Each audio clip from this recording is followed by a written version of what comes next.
Welcome to the Game Wisdom YouTube channel. Hello, this is Josh Bycer from GameWisdom.com.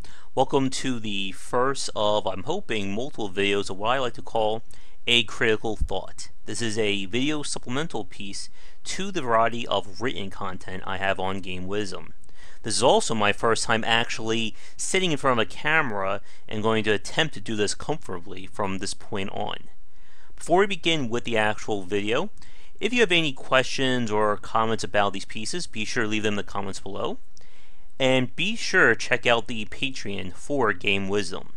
Your donations are what's going to hopefully help me be able to make a living out of this great content. If you have any suggestions for things you'd like to see in terms of rewards or comments about what we're doing here, be sure to let me know. A lot of the stuff has just been me basically flying by the seat of my pants, so any constructive criticism I would really appreciate. So let me grab one quick sip of water and we will begin with our first topic. So I definitely picked a doozy for topic number 1, and that is criticizing the 7 to 9 review score system in video games. I'm going to pull up my little post here so that way I can sort of have that as a reference and the parts I want to expand on. The first thing that I want to bring up about this review, and again, this piece, and you can see that the link to it in the notes below, is one of the major problems with review scores is that there is no objective standard for what makes a game good or bad. And the example that I used was about steering and drivability and how that is a universal standard that car reviewers can use. I want to actually expand on that. I'm going to sort of reveal, I guess, a little bit of my own weird information. And that is, I've been watching a lot about classic cars, restoration, buying and selling. Basically, I found the Velocity channel and started watching it. And there's an annual event called the Concours d'Elegance. This is essentially the super high premier, basically car show, celebrating cars, reviewing them, rating them, etc. And one of the highest honors that a classic car can achieve is essentially being called Concours quality. And to get that, it's not just about having a car that looks good or drives well. They have an entire system that they will analyze and break down a car to figure out what the rating is. And it's one of those things where even like 0.25 or like 0.35 of a point off can mean a big deal. And what they do is, it's not just about how the car looks. When you're restoring a car, they actually judge, was this car restored as they made them back in the day? Do they have all of the little incidentals that came with the car? Basically, is this car at this show how it would appear when it came off the assembly line? And they have a strict standard for that.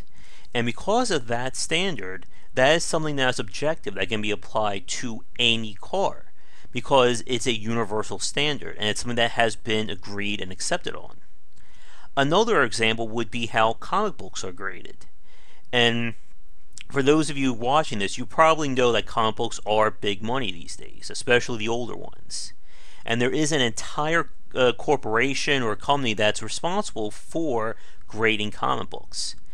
And again, what they do is they have an objective measurement of quality. So a perfect 10 would be the comic book's printed, stored, and we never see it again until someone pulls it out. And what they do is, for every little imperfection, that takes points off of the comic book. Is page 3 of the book has a little bit of yellowing on it? Is there a rip on page 10? Do you see a little staple coming to be ripped off? All these little elements basically take away from that value. And again, because this is an objective measurement that has been agreed on, it's universal. Anyone can look at this, anyone can see this, and the measurement stands. Now, going back to the video game industry, we do not have objective measurements of quality. And it goes back to what I was saying in my post, that a good game is a good game and a bad game is a bad game. When people set out to make a video game, they're not going to think I'm going to make a game with horrible controls, a camera that doesn't work, and poorly designed gameplay. I'm going to make millions of dollars. Everyone is trying to make the best game they can be, with exception to, of course, less than reputable indie developers who, quote unquote, borrow assets, and the stuff you kind of see Jim Sterling make fun of on his channel. So what that means is that the qualities that make a game good are universal, just as the qualities that make a game that are bad universal. For instance, no one in their right mind would give like Big Rigs Racing a 7 out of 10, saying it's a good game with a few bugs. Likewise, if you play a Dark Souls game and cannot see anything good about it, then you're also not really a good game reviewer. And again, these are extreme examples because that's basically where our objective measurement of game quality comes in at, the extremes, the 7 to 9s or the 1 to 3s. I'm also hoping that I'm looking at my camera here that my hands are within the right frame for these so you're actually seeing me. But as I'm saying, because of that, anything finer is just subjective quality that has no standard. What makes a game a 7 out of 10 versus an 8 out of 10? I mean, seriously, what makes a game 1 point greater than the other if both games have problems? Now, you can of course say that one game's problems is worse than the other, but that once again is still opinion based. And I cannot remember the last time that I've been influenced by a review. I remember very questionable reviews. I saw IGN give like God Hand, it was like a 2 out of 10. Just as I saw Nintendo Power gave the original Etrian Odyssey, I think it was like a 6 or 7 out of 10, saying it was too difficult of an RPG. And that's another big point. Reviewers are also subjective. One person's 8 is another person's 9, which is another person's 5, and etc. and etc. And I need to grab a sip of water because my mouth is starting to go.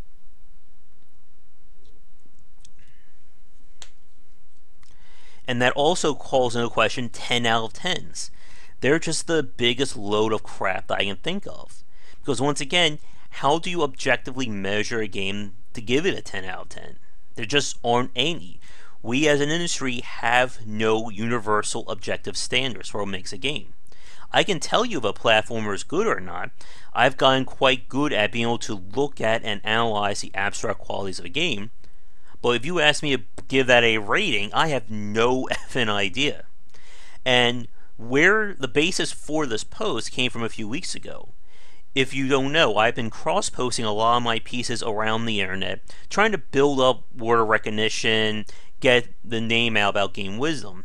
And a few of the sites asked me to actually put review scores to my game reviews. And as I thought about it, I had no idea what to do. Again, if I liked the game, that's easy. If I hated the game, that's easy as well. But when I start thinking about, okay, I liked it, but I didn't like it that much, so do I give it an 8? Do I give it a 7? And then I realized that anything lower than that, I'm basically saying this game sucks. And it just made me realize how pointless the numerical system is. Now, a major point that I wanted to bring up on my post, and I also want to say here, was about how a lot of game publishers use review scores as a basis for bonuses for a developer. They may say, if your game gets an 85% on Metacritic, we're going to give you this much. Or if it gets a 95, we'll give you this much. And that I just hate. And I think that's a major source of a lot of like the corrupting elements we see from the game industry, especially with applying it to game reviewers. There was the famous example a few years ago when GameSpot editor Jeff, I can't believe I forget his last name and I apologize, Gertzman, something like that, was fired over his Kane and Lynch review, and that basically led him to found the site Giant Bomb. And there's probably a lot more examples out there that we don't hear about. There's of course everyone's favorite punching bag, IGN, about, we always hear this from people saying, oh, IGN only gives games good reviews if they give them money or they advertise. Now, I'm not going to talk about that. I have no personal or professional information on that matter. But when you start bringing this up, it really calls into the question the objectiveness and even the quality of these reviews. There are a lot of sites where I feel their reviews just don't make any sense, or the review doesn't match the number. And that's actually a point that I want to talk about here that I didn't bring up in the posts. A few years ago, I was reading Computer Gaming World, which eventually became Games for Windows magazine, which then eventually died, as so did Games for Windows. And during like the last few months, or maybe like about the year before they went under, they decided to do something different and remove their review scores. And not only did I like this, but I think it actually made the reviews better. And the reason is when you don't have that numerical score, it forces the reviewer to actually be able to explain their points in a professional manner. And you can see that with the reviews I post on Game Wisdom.